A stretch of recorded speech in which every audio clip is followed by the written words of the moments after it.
So Chapter 1, Section 3 is on using mathematical models. So if you all would open to let me get there, page 90 in the textbook, we will get started here. So first couple things, the text talks about mathematical modeling. Mathematical modeling is translating sentences into algebraic expressions.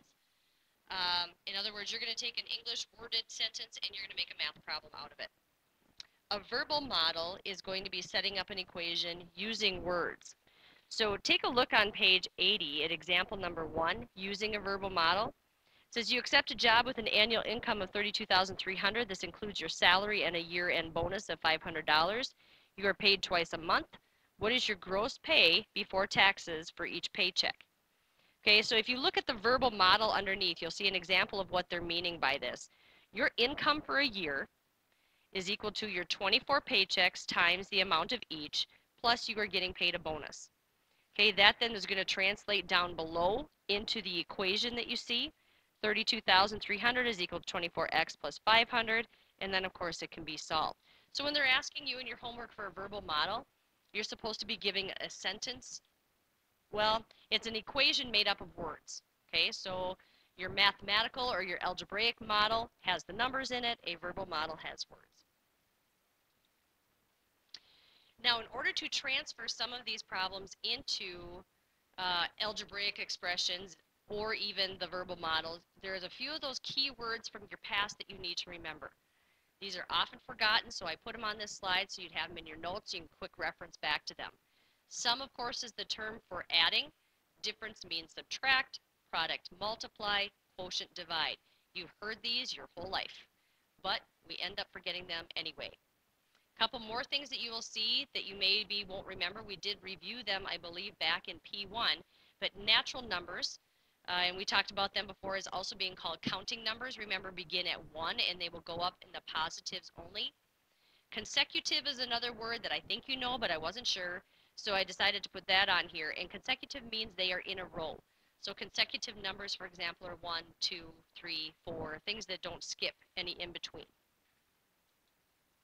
Now I left myself a whole bunch of slides open here to do some sample problems with you guys. There are a bunch of them that are throughout the textbook in these pages between 90 and 97 where your homework starts.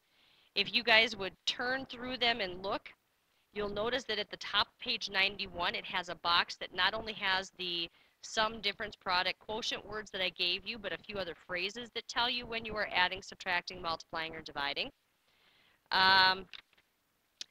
There are percent problems that are gone through in these word problems. One's talking about areas, dimensions, or perimeters. Estimating travel time. Distance is equal to rate times time. That is a formula that you've worked in your past. That one in particular is example number 5 I'm looking at. Determining height of a building. That's called indirect measurement, and you can set up a proportion of the height of a building to the building shadow being equal to the height of another object to that object shadow. So number 6 is worth your while to look through. Next page, simple interest, I equals PRT. That one I know you guys have worked with because I taught it to you back in 7th grade.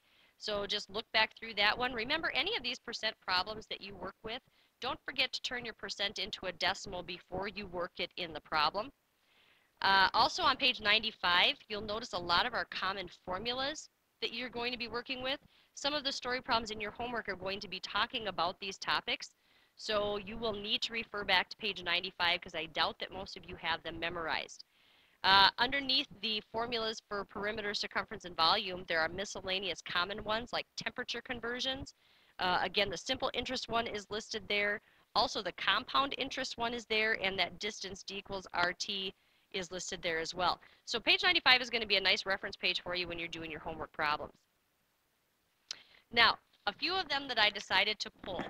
The first one, and you will have one very similar to it in your homework, I did number 31. So if you guys would look at problem number 31 in the text, it says the sum of two consecutive natural numbers is 525.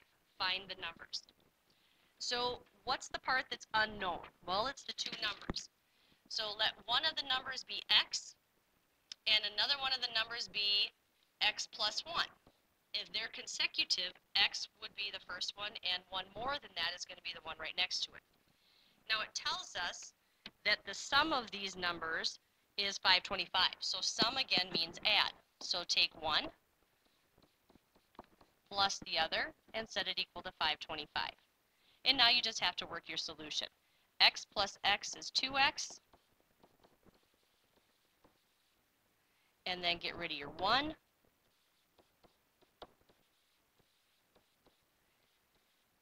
And get rid of the 2. So if the first number is 262, the second number is going to be 263. Now, the beauty with problems like this, with the word problems, is you can check yourself. If you added those two numbers together, would you in fact get 525? Yes, you would. So there's your answer. The next one I chose to take a look at with you is number 35. Number 35 says find two consecutive integers whose product is 5 less than the square of the smaller number. So again, we have two consecutive numbers. So I'm just going to keep it with x and x plus 1. And this is problem 35. I guess I can put that there. Now, it says to take their product. Product, again, was fancy for multiplication. So how would you show the multiplication of these two numbers? Right there. It says that that product is 5 less than the square of the smaller number. Well, the smaller number of those two is x. The square of that is x squared. And if the product is 5 less than that, by taking 5 away, we should end up making them equal to each other. Okay, so take a look at that. Read back through the problem, look at it again, see if you can follow my logic. And now I just solve. So distribute your x on the left side. Notice that the x squareds are going to cancel. So that's going to leave you with x is equal to negative 5 for your first number. The next number then, x plus 1, is going to be negative 4. So negative 5 and negative 4 are the integers that we're looking for. Next problem. Turn the page, problem number 41. Let's take a look at that. It says a rectangular room is 1.5 times long as it is wide. So we don't know anything about the length or the width, but they do give us a little hint about one of them. It says it's 1.5 times long as it is wide. So I don't know anything about the width.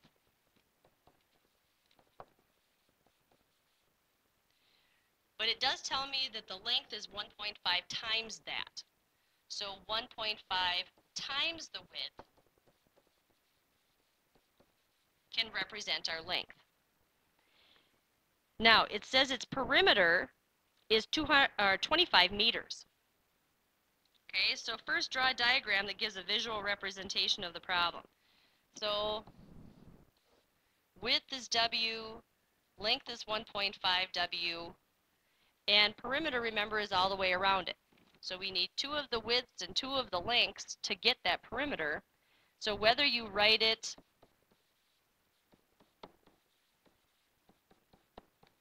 with all of the pieces separate, being equal to 25, or whether you write it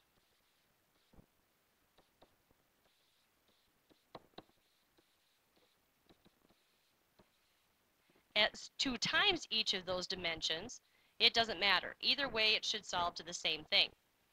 So taking one of our equations here, we're going to get 2W plus 3W equals 25, or 5W equals 25. Divide both sides by 5. And the width is 5, and what was that, meters? 5 meters. So what does that make your length? 1.5 that is 7.5.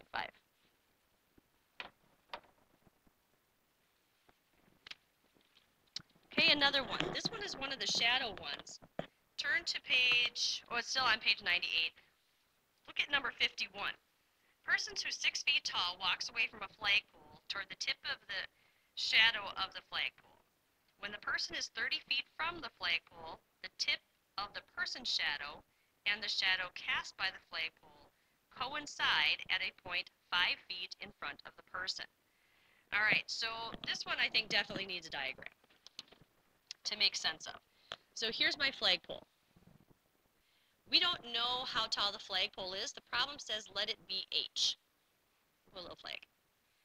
Now it says that the person is going to walk away from the flagpole until they reach 30 feet from the flagpole. So they're going to stop here.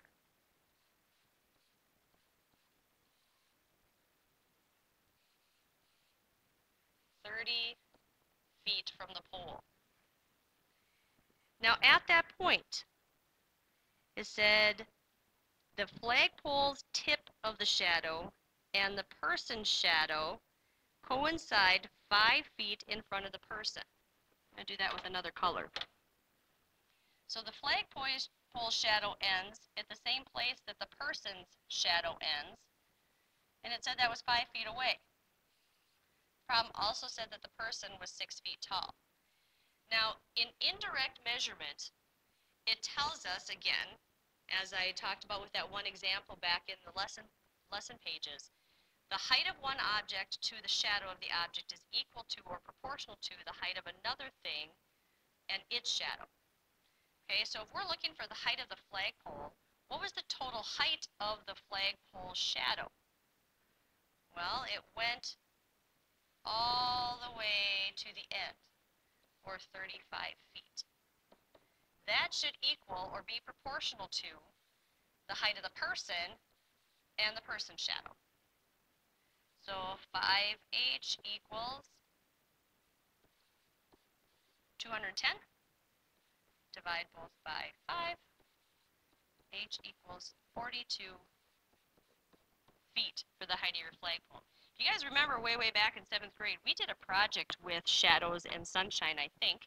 I know I do it now. I think I've done it for that many years that you guys would have done that with me. Number 61. They ask you guys to play around with some given formulas and solve them for different variables. So I picked number 61. And it started out with S is equal to C plus R times C, and you are asked to solve it for C. Well, look at the right-hand side. Notice that each of the terms in there have a C. So what I would do first is I'd pull that out. I'd factor it out. We've been doing a lot of factoring lately. Now, how would I get the 1 plus R off of the C? I would divide it off. So that would leave me with S over 1 plus R is equal to C, and there we go. All right, so those are just a couple for you guys to take a look at. Might be similar enough that it'll get you through a few of the homework ones that you have to try out for yourself. So the assignment's going to start on page 97.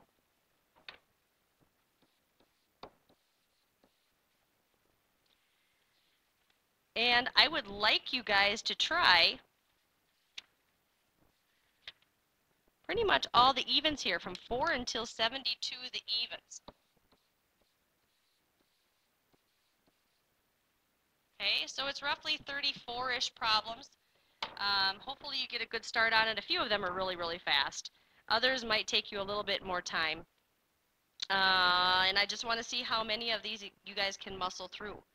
All right, so be prepared to come to class with questions on ones that you don't know.